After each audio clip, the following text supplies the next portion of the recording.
આણંદપુરના એક ખૂણામાં ઝૂંપડા જેવા માત્ર 3 મકાનો પોતાના દેખાવથી આવતા જ તાનું લક્ષ ખેંચી રહેતા. જૂની ખખડધજ આંબલી 3 મકાનોને ઢાંકતી. ચારે તરફ ગટરની દુર્ગંધ છૂટતી અને ધૂળના ગોટા ઉડતા.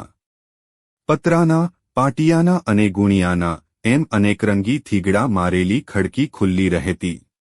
અંદર એક ફાટેલ તૂટેલ સાદડી પર જુમો ભીસતી પોતાનો હોકો ગગડાવતો બેઠો હોય. જુમાએ સોનારૂપાના વાસણથી માંડીને ઠીંકરાની ફૂટેલી હાંડલી સુધી બધી તડકાહાયા જોઈ લીધા હતા. જન્મ્યો ત્યારે શ્રીમંત મા બાપને ત્યાં એક હાથમાંથી બીજા હાથમાં ફર્યા કરતો હજી એને સાંભળતું હશે કે પોતે 10 વર્ષનો થયો ત્યારે હાથી પર બેસીને પરણવા નીકળેલો. એ વખતે તેણે શોખની ખાતર એક પાડો પાળેલો. આજ અનેક રંગો જોયા પછી બંને જણા વેણુ અને જુમો સાથે રહેતા. વેણુ નામ વિચિત્ર હતું. પણ જ્યારે પૈસાની છોડ આંગણે રેલાતી ત્યારે જુમાને અનેક મિત્રો હતા. તેમાંથી કોઈક સાહિત્યરસિક હિન્દુ મિત્રે પાડાને આવું કુમળું વેણુ જેવું નામ આપી દીધેલું. પછી તો એ ચાલ્યું. જુમો લક્ષાધિપતિ હતો, ભિખારી બની ગયો. વળી ચડ્યો, પાછો પડ્યો અને આજે છેવટે આ 3 તૂટેલા ઝૂંપડામાં એનો બધો સામાન સચવાઈ રહેતો. એકમાં વેણુ બંધાતો, વચ્ચે બારણું હતું. તેમાંથી શેઠ ને નોકર આખો દિવસ એકબીજાની સામે જોઈને બેસી રહેતા અને ત્રીજા ઝૂંપડામાં ઘાસ ભરાતું. અનેક મિત્રો આવ્યા ગયા, મળ્યા અને ટક્યા માત્ર જુમો અને વેણુ. બાળપણથી આજ સુધી અખંડ રહ્યા હતા. આજ સુધી હવે વેણુની પીઠ ઉપર મોટી મોટી મસક ભરીને જુમો સવારના 5 વાગ્યામાં નીકળતો. વેણુની ઘંટડી ધીમે વાગતી હોય તે પાછળ જુમો એકાદ ગઝલ કે ગીત લલકારતો ચાલ્યો જતો હોય.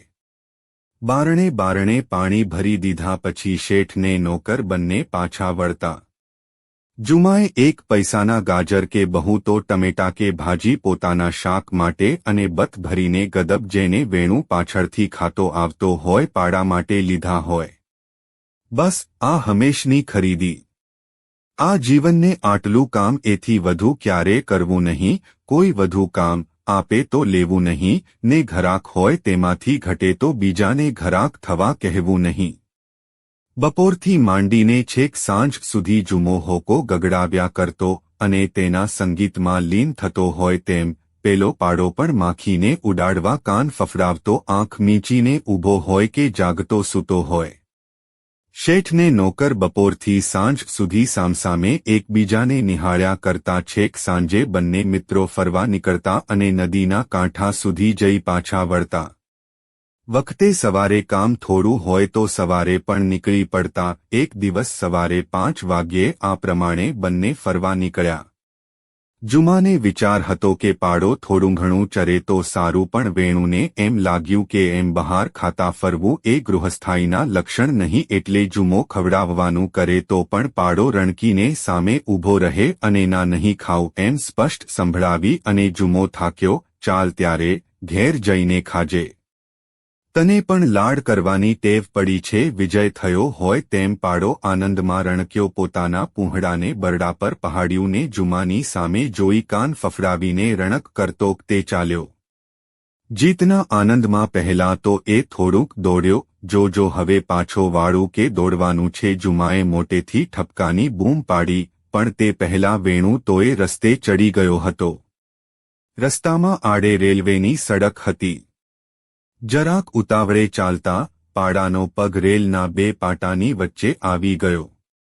પગને કાઢવા તેણે પ્રયત્ન કર્યોએ પણ ફોગ ધબ દઈને નીચે બેસી ગયો ને જેમ જેમ પગ કાઢવા પ્રયત્ન કર્યો તેમ તેમ વધારેને વધારે ભરાતો ગયો. જુમો પાછળ હતો. તે શ્વાસભેર દોડ્યો આવ્યો. તેણે આવીને પાડાનો પગ લઈ આમ તેમ મચડ્યો. પણ બધું વ્યર્થ. આછું અંધારું ને આછો ઉજાશ હતો. થોડે દૂર સિગ્નલનો હાથો નમેલો દેખાતો હતો. જુમાના પેટમાં ધ્રાસકો પડ્યો. ગાડી આવશે તો તે એકદમ રસ્તા તરફ દોડ્યો. સવારના વહેલા ફરવા નીકળેલા 2 શોખીન જુવાનોને તેણે આવતા જોયા. તેમના એક એક હાથમાં નેત્રની સોટીઓ ઉહળતી હતી અને ખુશનુમા હવા લેવા માથા પરથી ટોપીઓ ઉતારી બીજા હાથમાં લઈ લીધી હતી. ગાંડો દોડે તેમ જુમો દોડ્યો. એ ભાઈસાબ મારો વે મારો પાડો, અબ ઘડી કપાઈ જશે. જુઓ પણ એ જુઓ પાટામાં સપડાયો છે. બંને જણાએ જુમાએ દેખાડ્યું ત્યાં જોયું. કાંઈક કાળું કાળું તરફડતું લાગ્યું. શું છે મારો વેણુપાડો? ઓહો જા જા ફાટકવાળા પાસે દોડત મેં મા બાપ ટેકો દોતો પગ નીકળી જાય, જીવ બચે. અમે તું દોડ દોડ ફાટકવાળાને કહે એમ કહીને એ બંને જણા તો ચાલતા થઈ ગયા. જુમો ફાટકવાળા તરફ દોડ્યો પણ ઘરમાંથી આવતા ઘંટીના અવાજ સિવાય કોઈ માણસ ફરકતું લાગ્યું નહીં. એટલામાં છેટે ગાડીની સિસોટી સંભળાઈ. જુમાએ ચારે તરફ એક નિરાશ દ્રષ્ટિ ફેંકી, પણ માણસનું કોઈ હૈયું સરખું એ જણાયું નહીં.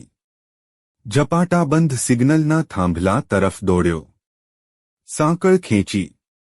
ઘંટીના અવાજમાં તેનો સાદ સંભળાય તેમ હતું નહીં. તેણે જોરથી બારણામાં પાટું માર્યું. એ કોણ? એ ચાલો ભાઈ બહેન સિગ્નલ ફેરવો, મારું જાનવર કપાઈ જશે. ઘેર કોઈ ભાઈમાણસ નથી બસ. આટલા બેદરકાર જવાબની સાથે જ ઘંટી ફરીથી ગાજવા મંડી. હવે ટ્રેનનો અવાજ પણ સ્પષ્ટ સંભળાવા લાગ્યો. દોડો દોડો, મારું જનાવર કપાય છે. જુમાએ હતું તેટલું બળ કરીને ચીસ પાડી, પણ એના કર્કશ પડઘા સિવાય શાંતિ જેવી હતી તેવી જ રહી. જુમાએ આકાશ તરફ જોયું. છેલ્લો તારો આથમતો હતો. અજવાળું વધવાને બદલે ધુમ્મસ પથરાતું હતું. ગાડીનો અવાજ તદ્દન નજીક આવતો હતો. તેણે પોતાની લાકડી ફેંકી દીધી. યા પરવરદિગાર! તેણે મોટેથી બૂમ પાડી. કેટલું બોલીને જુમો એકદમ દોડ્યો. વ્યર્થ મહેનત પછી વેણુ થાકીને હાંફતો પડ્યો હતો. તેની ગોદમાં તે ભરાઈ બેઠો.